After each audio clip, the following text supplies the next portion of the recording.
Hey everybody, welcome to this week's episode. It's Eric with twoguysinaCooler.com. Today, we're going to be making Soppressata di Calabria. So if you've ever wanted to know how this particular salami is made, you have definitely come to the right place, because I'm going to take you through step by step from beginning to end of the entire process. And be sure to stick around, because I've got some bonus clips at the end of this video. Let's get started.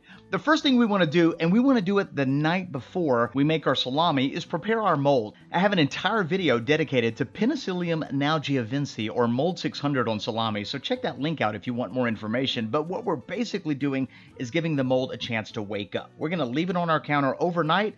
By tomorrow morning, it's going to be ready to use. Tomorrow's here, and it's time to process our meat and our fat. We're going to be using ham for this recipe, but any lean cut of pork will work. And all we're going to do is cut it up into small cubes to make it easier to grind. The reason we like lean pork is because it gives us a better control over the lean to fat ratio. And speaking of fat, we're going to be using back fat as the portion of fat for this recipe.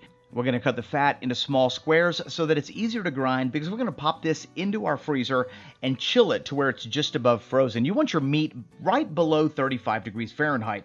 And the reason being is because the process of grinding your meat generates enough heat to melt your fat if it's not partially frozen. And that is a salami killer. So we're going to grind all of our meat and half of our fat through a 6mm plate, at which point I'm going to change the plate out, and I'm going to put a 10mm plate on it and grind the rest of my fat. Now, this is totally optional. It doesn't affect the flavor, but it does affect the appearance. And personally, I really like the way that this particular grind makes the Soppressata di Calabria look after it's all said and done. You'll be able to check it out at the end of this video. Once you're done grinding it, pop it back in the freezer while we prepare our seasoning, starter culture, and casing. So here we go. Let's do the starter culture first. We're going to be using TSPX. This is a slow fermenting starter culture. It's going to give you a lot of control. It's great because you can basically ferment at room temperature, and it's not going to give you that tangy style of product that typically North American salamis are known for. So this is going to give you a very mild, traditional flavor, great aroma, beautiful color. And to prepare it, we're just going to mix it with some distilled water according to the package directions and let it sit to rehydrate for 30 minutes. And that's it. Using a salami starter culture is going to do a few things. It's going to affect the taste, the color, the aroma, absolutely. But most importantly, it's going to protect your meat against unwanted bacteria that could cause food spoilage, which would render your product unsafe to eat, and nobody wants that. So let's talk about a few special ingredients that I have in the recipe. Powdered dextrose is basically food for the starter culture. Instacure number 2 is going to protect you against botulism and all those things. Non-fat dry powdered milk. And then finally, the star of the show, the Calabrian pepper powder. I'm actually also using Calabrian pepper flakes. Be sure to check out the link that I've got for the recipe. You can print it, you can adjust the quantities. And let's move on to the casings. For the casings, the Sopressata generally is a large diameter casing. I'm using 3 inches, and I love these casings because they tend to adhere while the salami is shrinking. So all we're going to do is we're going to place these in some water for about 15 to 20 minutes. Lukewarm water, nothing special, and they don't have to soak for too long. We just want to kind of rehydrate them a tiny little bit. By this time, our meat should be back to chilled. We want to make sure that we keep it at all times under 35 degrees. I'm at 34 roughly. And so we're going to go ahead and get this ready to mix. Now, mixing the mince is very simple. You could do it with your hands, which is the more traditional way of doing it. You could use a planetary mixer like I'm using here. You could use a KitchenAid, a stand mixer. It really doesn't matter. But no matter which way you mix it, you're going to add your seasonings to your chilled meat. And if you're going to be using an electronic way of mixing it, pulse it a few times so that your seasonings don't, puff up. But once you get your seasonings slightly incorporated, go ahead and begin mixing it on about a medium speed, and then begin to add your wine while you're mixing it, and then your starter culture. This is one of the most critical steps when making Soppressata di Calabria, because if you don't mix it properly, you're not going to have good binding properties. And so you want to make sure that you mix it well enough, whether it's manually or electronically, so that the texture of the mince completely changes. It gets somewhat fuzzy, very, very tacky. And a great little test is that when you think it's done, grab a handful of it. If it feels incredibly tacky and it sticks to your hand where you have to kind of pull it off, or if you hold your hand upside down, it won't fall, then at this point, you know it's finished. Take your mince and stuff it into that hopper, ensuring that you don't have any air pockets. And now it's time to stuff our casings.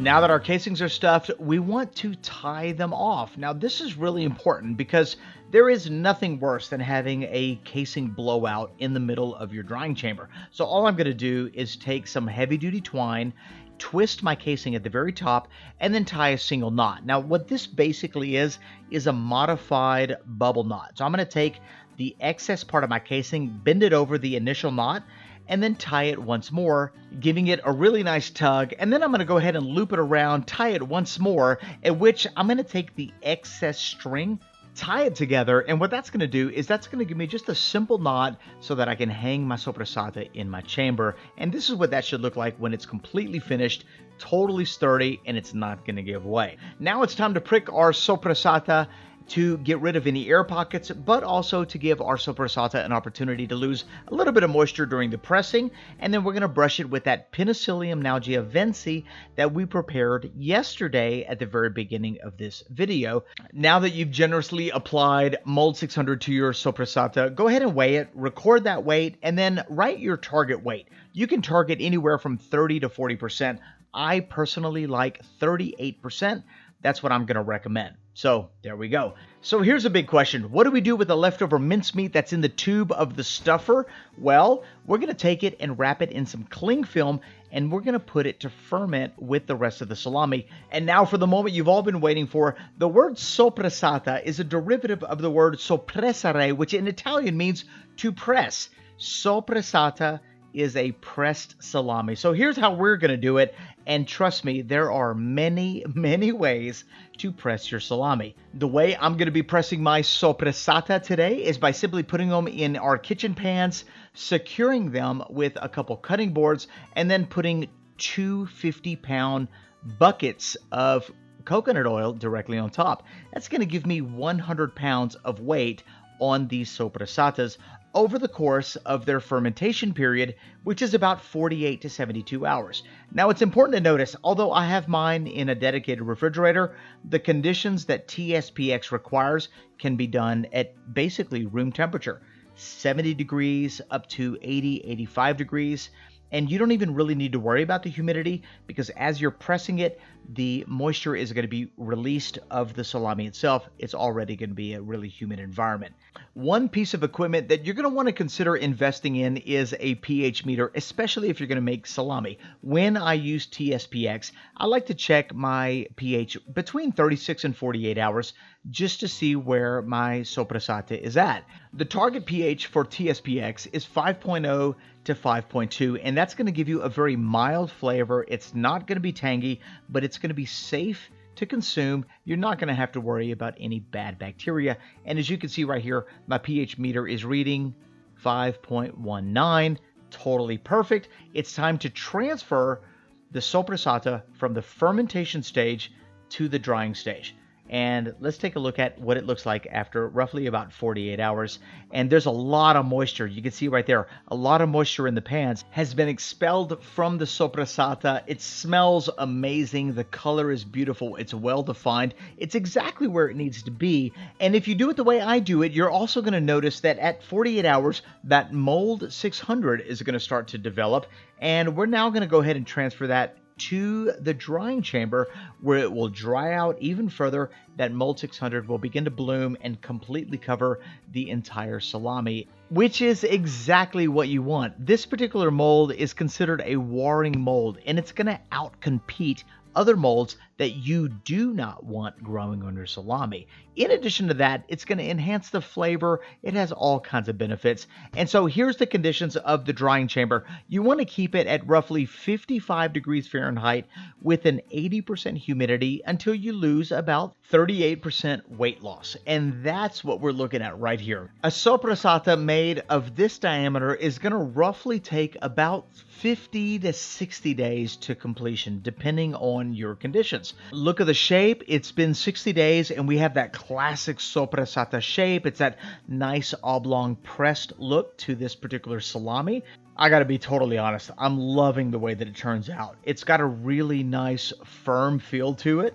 As I press it right now, I can tell you right now that it's dried perfectly even. We're gonna go ahead and cut the tip off. It smells so wonderful. That smoky, spicy smell is really coming through. Let's cut it open, remove the casing, and give it a slice, see what it tastes like.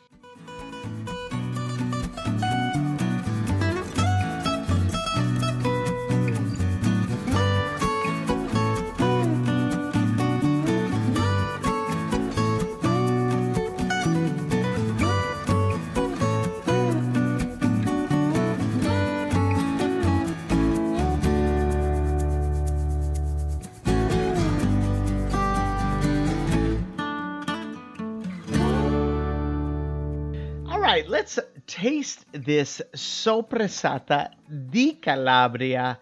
Smoky, spicy, very flavorful, traditional salami. The texture feels amazing. It's perfect. When I pull it, it's not falling all apart. Let's give it a little bite and see what it tastes like. I am loving the marbling. This is what I was talking about at the beginning. It's not too pronounced. Let's taste it. Oh, wow. This is so delicious. Not only does it look beautiful, but it tastes amazing. Soppressata di Calabria. Are you ready for that extra bonus footage? Because now I'm going to show you how I tie a actual bubble knot. Those of you who have been asking, here's what we're going to do. We're going to take about 10 inches of heavy-duty butcher's twine. There we go. And we're going to take our synthetic casing, and I'm going to fold it at the very end to where it looks like an accordion. At this point, I'm going to take my string, and about 1.5 inches from the top, I'm going to tie a single knot. Once I tighten that knot up, I'm going to go ahead and pinch that accordion fold, and at the top of that pinch, notice where my fingers are, I'm going to tie another single knot. So if you were to look at it, you will have two completely separate knots on the very end of your casing, just like that. You will also have two strings. So take those two strings and tie them together. And when you tie these two strings together and you apply force, you're going to create a bubble or a fold. And that is going to be your bubble knot. All you have to do at this point is secure it with a double knot, trim off your excess string, and now you have an official bubble knot for your salami. Quick shout out to the patrons of the channel. Thanks for your support. And if you have any questions, don't forget to leave them in the comment section below. Check out our brand new website, twoguysinacooler.com. You'll find this recipe in a printable format as well as adjustable quantities. I want to say thanks for watching the video. If you're new, don't forget to subscribe, like, comment, and share. We'll see you in the next one.